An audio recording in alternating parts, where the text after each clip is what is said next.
what if it's all a trap? What if we're all in some kind of a weird prison?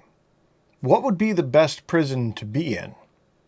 Well, it'd be kind of like the Truman Show. You remember that show with movie with Jim Carrey? He was like in a prison that was a controlled world, and he didn't know it was controlled because he never tried to reach the walls of the prison. And that's kind of where we are right now. That's where I think society is right now. And that's what you should probably think about, is how to breach that prison. And this is the World Breach Report, number 25 from Sean Hunt's Monsters, and I'm your host, Sean, where we discuss the files that may help you escape the cage that imprisons your mind. Thanks and gratitude for everyone who has shared, liked, and subscribed. You are helping in this battle against the forces of darkness. So let's get into this. And when I say the forces of darkness, man, with all the things that are going on right now, it's becoming more and more obvious that there probably really are forces of darkness. Like, everyone on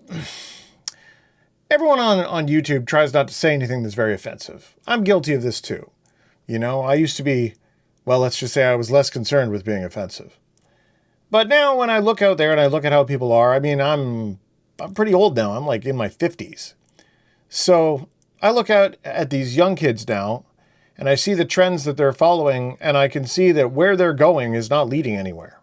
It's not going to lead them to any sort of place of happiness. Well, who are you to judge me? I'm not judging you, bro. I'm judging the path you're on. And where it's going to take you is nowhere good. But, you can't curse the darkness. You have to light a candle. You have to figure out a way to defeat what's going on in the life right now. We all feel very helpless. We all feel like we're overwhelmed all the time. We all feel like we're at the mercy of the world all the time. And that's not really good. So how do we defeat that? How do we get past that? Now, we've discussed before on the program that, you have to admit that you're more than your physical body. And there's such a thing as good and evil. As long as we agree on those 2 points, we're doing pretty good. We can go somewhere with that. But I think the time has come after 25 episodes, with everything that you've seen and followed along, even if you've taken notional interest in what's going on, you have to realize that there's some pretty wild stuff happening in the world right now. And you feel helpless. And it seems like the more wild the stuff gets, the smaller you feel, the more helpless you feel. But I would argue that there's another way around this. There's something we can do. And this is part of this idea, this concept I have called to live on purpose. Doing things to live on purpose. Now, this is going to be a reoccurring segment, which I'm going to start going over in the shows for the next few shows. And right now I want to talk about, what it means to both do things and live on purpose. So you think, what do you mean do things? Well, that's just it. If all you do is watch screens and hit buttons to make things happen on screens, you don't do anything. If the power goes out, nothing you did matters. You see what I mean? It's like a post-apocalypse. You don't need a lot of web designers in the post-apocalypse. Okay, keep capiche with me. Now, I understand people have jobs and, you have to be employed. And there's lots of ways to make money. You can make money on the stock market. You can do all these kinds of things. But what I'm suggesting here is that those kinds of vocations, those things that you spend your time doing, are actually bad for you. They're bad for the being that is you, the human being. You're supposed to be a creature that exists inside of a greater world, not something that exists only inside your head, or even worse, inside a screen. So I know this is going to piss a lot of people off. I'm going to really make people angry with this. Like maybe you're a coder. Okay, maybe you spent your whole life coding and you make your money that way, or you work in, say, data centers and with computers and that kind of a thing. That's great, but you need to understand that you're part of that system that is imprisoning humanity. And I do mean that in a very literal way. Like, once you unplug from media, once you begin to step away from the constant media blasting, you get that feeling that, oh, I'm missing stuff. Yeah, everybody's felt it. They unplug for a week and they back. Oh, they have to get caught up on everything that's going on. Or what? What happens? Well, I'll fall behind. Ooh. And then what will happen? Well, then I won't know what's going on. Right. And then what will happen? Well, I'll be left behind. Yeah, you will have jumped off the ship. You are correct. The rest of the world will carry on their merry way, and you will just step off. And now you're looking at things through a lens where you don't constantly have to have confirmation from everyone around you. You see what I mean? I think the time has come to realize that everybody else is kind of jumping off a bridge. And nobody jumping off a bridge is going to say, oh, we're jumping off the bridge, renew! You know, this is not what's happening here. They're all going to say, oh, we're enhancing ourselves. We're taking a step. We're embracing the future. We're transhumanists. We're all these kinds of ideas, which, that said, there was a time when I was right into that stuff. But I'm here to tell you, you as a human being come from a very proud lineage of thousands of years of human beings. And it's only been in the last, 100 years or so that people have kind of lost their way. They've kind of lost the ability to realize that they can make independent decisions, that they can be, in fact, independent, dynamic people. And you should be. You should be. So this is what we're going to do is in this segment called Living on Purpose. We're going to talk about what you need to do in order to actually improve yourself. Just you. You don't have to tell anybody about it. You don't have to agree with me. But these are the things that you need to do if you want to. Well, this is a path. Okay, this is one path. It's a path. It's an easy path, I think. Well, perhaps it won't be easy, but it's certainly a path that will show you a more direct path. It's like a way to clear the fog. So maybe everything I say, I mean, I try not to give people, I'm not, not a messiah, do not follow, right? Like, I think that you should be able to open your eyes and see the world around you. All I'm trying to do is give a method of like shining a candle up so you can get a good lay of the land in the darkness and then make a decision about what it is you want to do. But right now we're all so imprisoned, we can't even think about what it is that we want. We can't even see the cage that's around us and that's getting stronger every day. We're slowly all being led to the slaughter. Our children are having their heads filled with all kinds of crazy stuff. The old people have kind of lost touch with reality altogether because, they've completely adhered to more screens. And what's going on in these screens don't match what's going on in these screens. So I think it's time to step away from the screens altogether. It's time for a change of screenery. And that's what the doing things on purpose is all about. Now, I have this phase 1 here. I have this all listed in the description. The Live on Purpose, LOP, Live on Purpose guide. You can do it with me, and I'm going to tell you what I'm doing. And, some of these I've been able to execute on. Some of them I haven't, but I'm going to report back to you, let you know how I'm making out on these things that I need to work on. And the ones I need to work on, I need to work on. I'm not perfect, but I've done each of these things individually. And I've been able to do some of them copacetically at the same time, simultaneously. But I haven't been able to get them all in there just yet. So this is what I'm trying to do. And by me being accountable to you, maybe you can see how this might be helpful, how this might be something that you can do. And yeah, we're going to be talking about some wild stuff here. We're going to be talking about Mahatma mirrors and developing psi abilities and a lot of stuff here that's going to be like way out there. And it's not going to be the kind of thing you'll get from another channel where they're like, oh, well, who knows what's going on? I think we do know, actually, what's going on here. And I try to push the envelope a little bit to try to, make it so that we don't want to just be edgy. But I think the time has come for us to really sit back and be like, you know what? I don't really like the direction of the world right now. I don't really like the direction of how things are going. I don't like the one party versus the other party versus the one party state. I'm not super keen on how all of our super rich elite people seem to be cannibals, And if they're not cannibals, well, they're doing some weird stuff, man. Like, this was a role-playing game? Yeah. Let's just say we'd already be shooting. But it's this kind of weird numbness, this mind veil, this wool that gets pulled over your eyes. And I want to cut that away. I want to take away the spider silk from this web of social media that's like cocooning you. And I think this is a way to do it, but it's something, because it's an invisible wall that's surrounding you, you can tell, because I'm going to tell you how to touch that wall. And when you feel the resistance in doing these things, that's the wall. And it's a choice. The gates of hell are locked from the inside, man. The gates of hell are locked from the inside. You have the key. All you have to do is make a decision. There's excuses. Oh, I got kids. I got kids. I can't do that. I don't have any money. There's a way. These aren't expensive things, okay? These are things that anyone can do. Well, I can't afford anything. Well, you know, this is probably why. I'm too busy. My life is crazy hectic. Yes, you're out of control of your life. This is probably how to fix that. So I would beg you, please, take a moment, try this. Try this. Almost everything I'm talking about here has minimal cost. And if there is a cost involved, it'll involve you shifting how you spend money in some ways, going to other ways. So let's talk about living on purpose, which means living how you choose versus living how someone else chooses that you live. You see what I mean? That's the prison. Take agency for your life. Take agency for who you are. So the first step, the phase 1 guide, is to think about what you want to do. Now, this is just something, spitball this, write it down, okay? This one I've accomplished. Where you want to do what physical skill you wish to have. Now, what is a physical skill?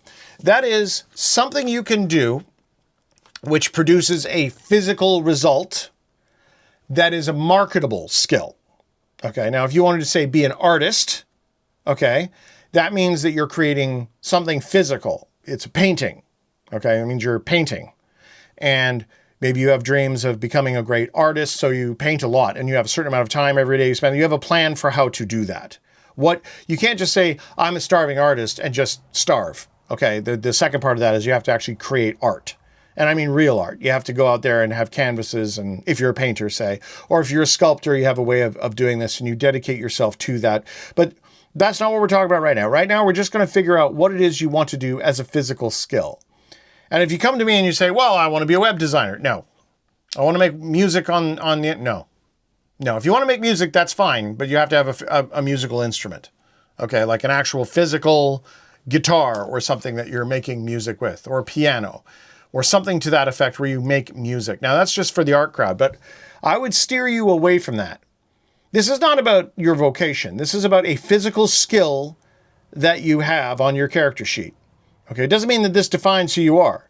You can be like a world-class spy who also plays the piano. Okay, I'm talking about a physical skill, a jeweler, okay, a carpenter, a blacksmith, someone who forges metal, okay, somebody who builds cabinetry, okay, a baker, a cook, a skill, someone who does medicine, someone who heals people. These are physical skills. I'm talking about skills that you can do when the power goes out. If you need to have like a computer for what you want to do to exist, it's not a real skill. Now you can sit there and be like, oh, well, you know, I'm a dad. That's my job. I raise my kids and I'm totally happy. That's a cop-out. That's a total cop-out. Don't get me wrong. I think it's important to be a good dad, but that doesn't define who you are. Okay. I'm saying that where I'm going here is I think you have merit beyond the fact that you had children. Okay, and that goes for moms too. If you're a mom or a dad or a parent, yes, by all means, be the best parent you can possibly be. I'm not telling you to neglect your children. This is not my point. But you can see where I'm saying here. Some people get really hung up on this notion that I exist only for my children. My children are my entire world. Well, one day those kids are going to leave, and then what? Well, I'll always be their mom. Yes, you will. But you were you before you were their mom, and I would suggest that being their mom is more significant if you are a person who inspires them. So, a physical skill. Gunsmithing could be a skill. A veterinary doctor could be a skill. I mean, there's 100 million different skills that are out there. Trades. Go look at a list of physical trades that are out there. But what I'm saying here is just like in certain religions, they have this idea that you have to have a trade. That would be the way to say it. And I've talked about this before. Get a trade. Now, the reason for this, why? What do you care about? Why is this important, Sean? Because number one, it affects you in having the confidence in being able to do something. And it should be an employable trade. Like if you've been trying to be an artist for 20 years and you're not making any money at it, okay, well, that's not really going to be a trade. It's something you do for recreation, and I'm all for it. But, you know, you should probably be giving your art away for free and blah, blah, blah. You should be moving that way. I'm talking about a marketable skill that you can use that will make you money. It's a hard decision. And I'm not saying it's something that you have to really feel this burning desire to do. What do you think you would be? What do you think you'd be good at? Or the other option of this is, what do you not want to do? Because it's sometimes a lot easier to think about what it is you would hate to do. Like, I would hate to be a carpenter. Like, whoa, no, not a carpenter. Working with concrete. No, not for me. Sorry. Nope. I could not do that. I could not do that. That is not something I would do. Other people might look at other different skills and they would have, but once you have, the bottom line is, once you have an idea of what you don't want to do, it kind of narrows it down into the fields of what you could do, what you might want to do. And then you have to begin taking steps towards having that as an employable field. The reason why is because if all you do, like, number one, it's good for you. Number two, if all you do is press buttons for a living, you will be replaced. That's just a fact. Okay? In this day and age, right now, what's happening is we're seeing they've worked really hard to make it so that people are replaceable, and they're replaceable by machines. And that makes everybody really afraid. They're trying to create a population that is too terrified to stand up because everybody's imminently replaceable. But if you have a skilled trade, if you have something that you can do that nobody else can do, you're very hard to replace. That doesn't give you a license to be a screaming jerk, but it does give you the confidence to be a little bit stronger in who you are, to stand a little taller and be proud of the things that you accomplish. If you make a cabinet and at the end of the day you look at that cabinet and it's beautiful, and it truly is beautiful and you know it, other people can see that. The reward for good skilled trade work is more work. That's how you know it's good. It's just that simple. Now, this is phase one. We're just going to think about that and just put that down. What do you want to do as a physical skill? That's it. That's all we're talking about here. And then, I use the word skill rather than a trade because it kind of makes you think of just the trades, but any skill, a real skill, is something that you can be employed by. So I suppose skill and trade is a little interchangeable, but get your point.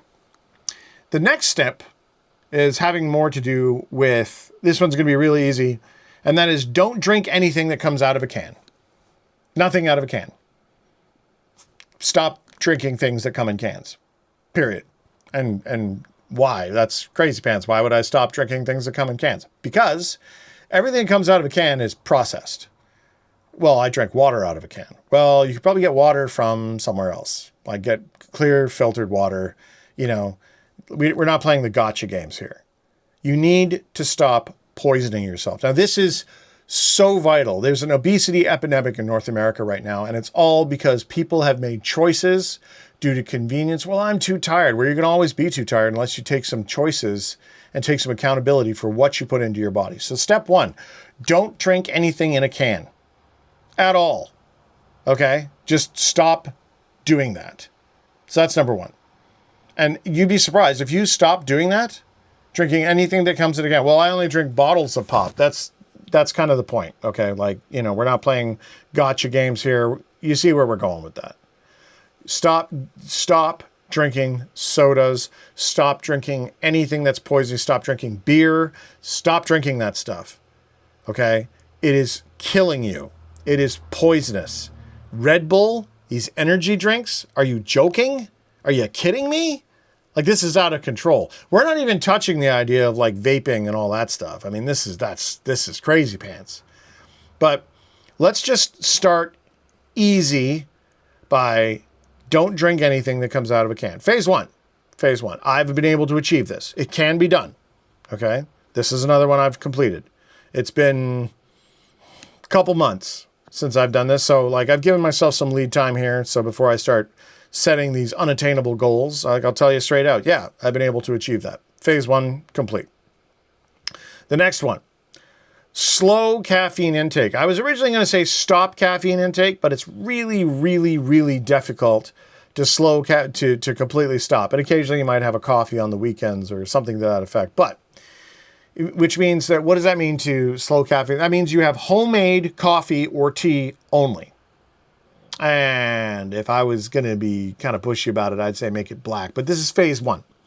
So let's just keep it with only homemade coffee or tea. You can put it in a thermos, bring it with you, got your coffee, good to go. Well, I drink like 6 energy drinks a day. Great, now you drink coffee. Use coffee to get off the energy drink. It's about substitution, people.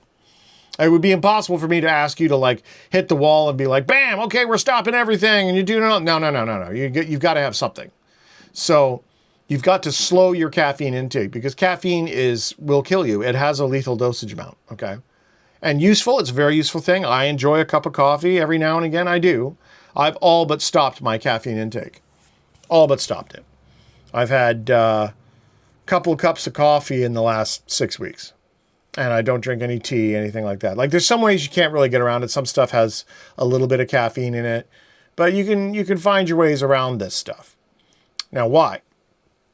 Caffeine is a drug that keeps you in a perpetual cycle, and it suppresses your natural psychic abilities. That's right.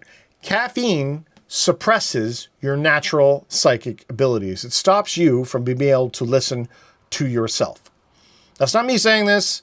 This is coming from the guys at NASA. There's lots of research that backs this up from within the psi community. So caffeine is, in fact, suppressing your natural psychic abilities.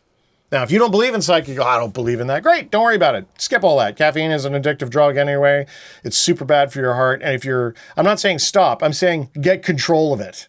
Okay? It's okay for you to once in a while have a cup of coffee. That's fine. But you know damn well that if you're putting down 3 liters of the stuff a day, you're going to Starbucks every other day, and God only knows what other crap they're putting in there. No, you make your own and you drink it for yourself because you're accountable. You're living on purpose. Okay? So slow the caffeine intake. Now, this next one is going to require a purchase. It's one of those purchases, which is to buy a cooler. That's right, a lunch cooler. A cooler that you can put food in. And now, during your day, you only eat things from that cooler. You can go to the supermarket, buy pretty much whatever you want, except for things that come in a can. And you can put them in your cooler. It's fine. But you have to have enough foresight there to plan. Okay? You have to be able to plan out a meal. Okay? You have to make sure that you keep track of what it is you're eating in the day. And this is basically why. Why are we doing this, Sean? Well, the reason why is because this is the first stage. The first stage is that, I like to have all these junk food stuff. Like, great. Okay, it's phase 1, man. We're just talking about getting control of this because you're living on purpose.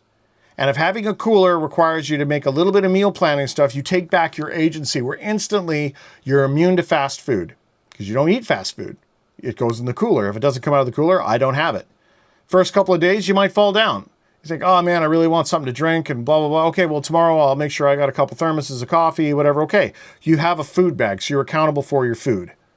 And you may notice a reoccurring theme here where I'm talking about, the whole how important it is for you to keep track of your food because food is the fuel. Okay, it's what keeps you healthy as a human being.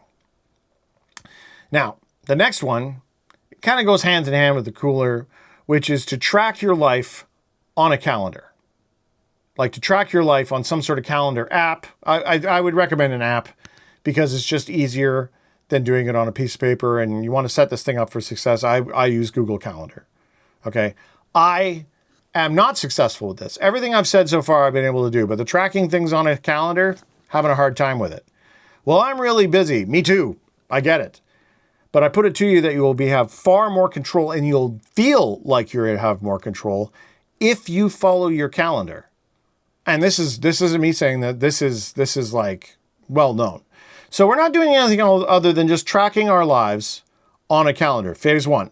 Okay, we'll follow up next week. This is something I need to do. I'll report back to you, let you know how we're making out on this. Now, this next one I've been able to achieve, which is stop all social media. You only take messages from people you actually know. Now, our Discord server doesn't count. It's not social media.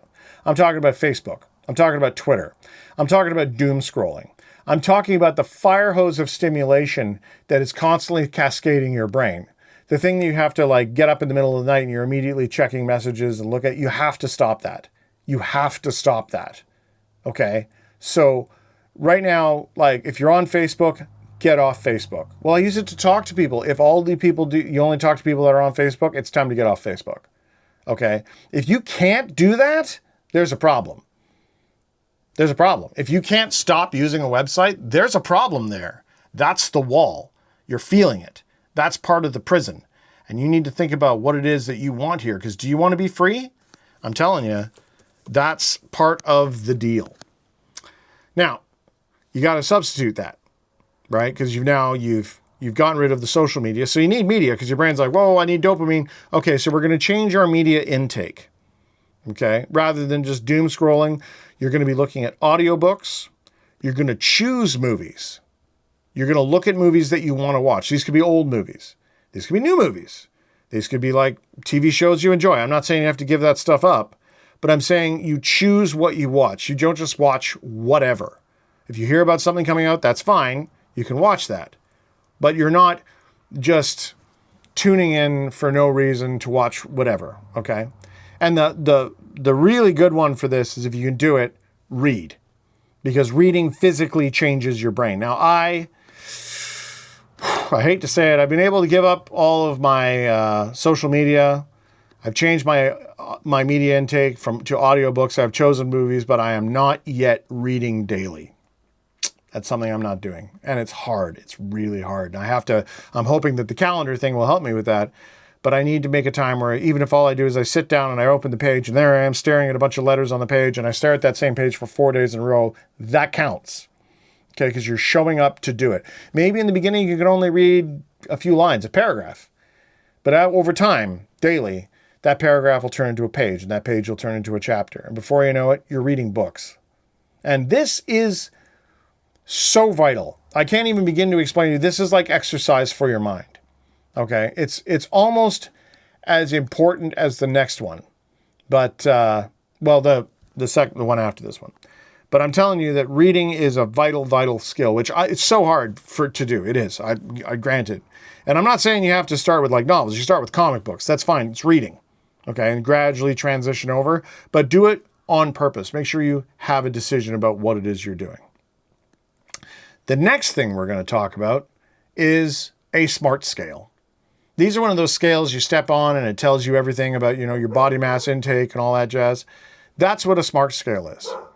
So I think you should get one of those because everything that gets measured gets achieved. And if you can look at that and look at these factors, okay, look at what's going on in your life, you'll begin to see how these changes are affecting you. Once you see a measured change in a positive direction, it'll make you pretty happy with the choices you are making. Let me tell you. SMART scales, they don't have to spend a lot of money on them. You can spend a bunch of money on them. You don't have to. You can pick them up for cheap on Amazon. Get a SMART scale, okay? And if nothing else, it'll make you accountable to yourself. Now, the next thing, and this one is going to be one that I've linked to here, is your daily meditation hack. And this is part of the Hemisync gateway process. This is what the CIA used in order to essentially teach people how to be psychic. Now, there's a bunch of stuff here that talks about, you can look into the Hemisync process and how it works and why it works as well as it does. But the whole process is involved where it puts your brain into an automatic theta state. I've linked to the first individual track of the Hemisync process. And if you look at that, you'll see that process tricks your brain into already a theta state. It's on YouTube. Throw on headphones, listen to this, 30 minutes every day. Do the visualizations every day. Just this. Now, over time, we can talk about acquiring the other CDs. I've got the first 5 in this series. Let me tell you something. They work. It causes changes. But this is phase 1. This part's free.